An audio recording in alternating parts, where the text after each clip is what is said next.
What's up mga ka-shoppers, for this video po. So ko lang i-flex sa inyo ang Fuba Neo to. Ito po ay naka 7,000 mAh yung battery. And of course yung kanyang camera po ay naka 16 megapixel dual LED flash. At yung kanyang front camera po ay naka 8 megapixel po. Of course, ito po ay for gaming phone dahil sa taas po ng kanyang battery. At yung kanyang refresh rate po ay naka 90 Hz. And then yung kanyang charger naman po ay naka 18 watts. Ang kanyang processor ay naka Helio G85 processor po. Ito po yung kanyang appearance po. Color blue, tatlo po yung color na available natin. Orange at saka yung gray and also itong color blue po. Glossy type yung kanyang design. So inside the box po, gusto ko lang po ipakita sa inyo. Mayroon pa po siyang kasamang earphone.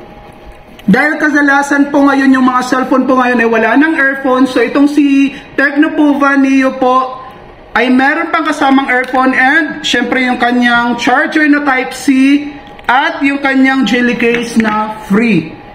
And po i-check po natin yung kanyang camera. Ito yung sinasabi ko sa inyo na 16 megapixel po. Check po natin yung flash kung working po. Again, ito po ay naka 16 megapixel po. Okay, malakas po yung kanyang flash. At yung front camera naman po ay naka 8 megapixel po. Check natin yung kanyang flash. Ang maganda dito ay meron siyang LED flash po, 8 megapixel po. Okay. Check natin yung nakuha nating picture. So malinaw po yung 8 megapixel and linaw also yung kanyang back camera po. So ito po yung speaker. So far malakas naman po yung sounds. Okay. So yun lang po. Try lang naman natin kung okay yung kanyang speaker.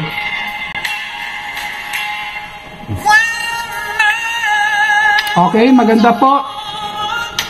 Bali yung fingerprint po nito, dito po sa side, naka-side mounted po kung tawagin. So may power button lang po yung kanyang fingerprint po. And then check po natin kung meron siyang additional na RAM. Kasi mostly po ng Tecno po, mayroon na siyang expansion RAM. So check natin. Meron na tong default na 6, so may additional siyang 5. Ito yung pinaka po, sagad niya. So total of 11 GB RAM po siya. I-modify lang natin para maging 11 GB RAM po siya. Okay. So yung customer natin ngayon is security guard po dito sa Robinson's Place, Ermita. Kababayan ko rin po from Basay, Samar po. Tama ba Basay? Basay? In English? Oo. Pagbayamang kasi, huwag kang ano dyan. Pag nga Basay kasi pag ano yung Basay yun. So ayan po yung kasama natin ngayon sa ating vlog. Customer natin na humabol kahit 10 PM na po.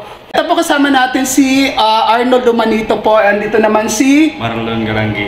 Ayan, si Marlon naman po. Ayan, maraming salamat po. Kung gusto pong pumunta dito at bumili ng cellphone, please visit us here at Robinson's Place, Ermita, Manila.